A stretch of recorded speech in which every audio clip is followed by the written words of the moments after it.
Hey everybody, Dr. Leo Krawetz, Healthy Feet Podiatry. This is how I put my gloves on, one hand at a time. This video is not about putting gloves on, by the way. It's about an ingrown nail. And another video that we did, I did a video called Door Jam, where someone walked into a door. If you remember, the toe was wiggling and the nail was wiggling, and we kept saying wiggle, wiggle, wiggle. This is the toe. It's about 2 weeks later, right? 2 weeks later. And I'm going to show you what it looks like. And I'll rewrap this afterwards. But this is what it looks like 2 weeks after the nail is removed. It actually looks really good. I didn't have to debride much of the skin there. You can see there's some of the old blood right there. The nail bed looks really good. There's a little bit of granulation tissue, which is that beefy red tissue. It's healing in great. She's just going to continue to do local care, leave it open to the ear at nighttime. So she'll put Neosporin right here and then leave it open to the ear at night and then a Band-Aid during the day. Within 2 weeks, it'll dry up and it should be real clean, and we'll hopefully be able to take a video then. But she's back because the other toe, like we showed you last time, is also a problem. And we're going to take this nail off today. So I numbed her up already when I checked the other toe. I'm going to put the tourniquet on. And this one's as bad as the other toe, but she hasn't kicked it into a door. So it's not going to be as loose as the first one. So I'm going to put the tourniquet here. We're going to, are you able to see it okay, Alexia? Yeah. Tourniquet means blood. Tourniquet means no blood. Flow. You got it. As if you were bleeding, yes. Yeah. So we're putting the tourniquet on, and this is going to cut the circulation off to some degree. And when we put that on there, so what I did was I pushed all the blood out of the toe too when I was wrapping it. So this one I don't think is as loose as the other one because she didn't kick anything. No? Okay. If I'd known, I would have kicked it before I came in. Okay. And now we're going to test the anesthesia. So if you scream, we know it's not numb. If you don't scream, then we know it's numb. You ready? Nope, no screaming. Good to go. Now what you Nothing? should do is say, Okay. close your eyes and tell me if you feel anything. I know, you're right, I should. That's how I want it. Do you feel anything right now? No, I don't. Okay, we'll do that for the next toe. Close your God eyes, forbid. and you will get a big surprise. No more toenail. All right, let's see here. We're gonna go backwards here. So this is my little backwards flip that I do, and I'm doing it with this measure. This is to free up the nail, and I'm being real careful. You can see how I went through underneath this way. What I'm being careful is to try to stay parallel to the nail bed so I don't damage that nail bed. And I'm actually doing a twisting motion here. And that's actually going to loosen the whole nail. And you can see this whole thing is getting loose. So I'm going around in a circle. This really loosens it up.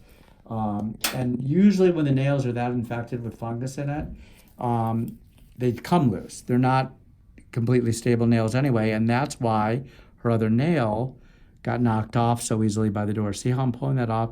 Nail bed looks great. See the nail bed right there, how clean it is? Alexia, are you impressed by how clean that is? I am actually. It is really clean. I'm impressed by it. And I see this all the time. I was impressed how clean It's the a other very one was. Thank you. clean nail bed. Wow. Yeah, Thank so you. normally when the nail's mangled like this, and I say mangled because it's deformed, the nail bed is too, but yours looks pretty good. So that's good. So what that means is the less trauma to the nail bed, the less pain you're gonna have afterward, and the quicker this thing's gonna heal up because we're not doing much trauma to your foot. I am gonna trim a little bit of this skin off, but this will be relatively atraumatic, meaning not very traumatic. And I didn't really have to do much there. So I get half price? So I think we'll see. It depends. If you scream before the end of this visit, then it's full price. If you don't scream, then we'll discuss the Okay. fees afterwards. So Well, I asked that of my nail tech yesterday. I said, you didn't have to do 2 nails. and then okay. Yeah. So you got half price. He didn't give me a discount. Okay. Well, healthcare is free in the United States now, isn't it? I thought it was, right? Or maybe I'm wrong. Fine. Everyone wants it for free. Right. Okay, there's our chemical number 1. And we're going to do 3 sticks here. And you can see there's actually some stuff's getting caught in there a little bit. We do not want that. No schmutz in the nail bed. Or schmaltz. Schmutz. Actually, there wouldn't be any fat in here, so. Schmaltz is chicken fat, right? Yeah. For those of you that speak Yiddish, a dying language that we don't hear much anymore. Schmaltz is chicken fat. And it tastes great when you have it mixed in with some chopped liver. Right. Yes. Love chopped. Yes, so do I. I like chopped liver. And so does my wife. She loves chopped liver too. Does she Okay, make we're it? almost done. No, she doesn't make it. We just go to some delis. You know, Lucky Dill has pretty good chopped liver. Oh, okay. Yeah, you know what? It is good. I did have Lucky Dill recently and it was good. So it's a shout out to Lucky Dill. Now their business is going to increase tremendously. Actually, Right. I did think Lucky Dill was great when I went there recently. Those sandwiches are huge. Chopped liver was great. I brought a whole container back for my wife to eat, but it's just not good for you, that stuff, after a while. And you can get gout from chopped liver. So for those of you that watch these videos and you're sufferers of gout, do not eat chopped liver because you might have a gout attack. It will increase your uric acid level and cause a gout attack. So not advised, but it is very tasty if you've never had it before. If you can get it, a good deli is the best place to get chopped liver. Once a year shouldn't be bad. No, once a year is fine, as long as you don't overdo it. Everything in moderation is good. And that's it. So I put the chemical there, put our vinegar there. This is all done, and I'm just going to show you without the tourniquet even. There's not a lot of bleeding. The chemical does cauterize it, but because it was so atraumatic to the area, you don't get a lot of bleeding anyway. And she's wiggling her toe for you guys too. She's waving. She's waving to the audience here with the toe. Wiggle, wiggle. Yes, wiggle, wiggle, wiggle, just like before. There it goes.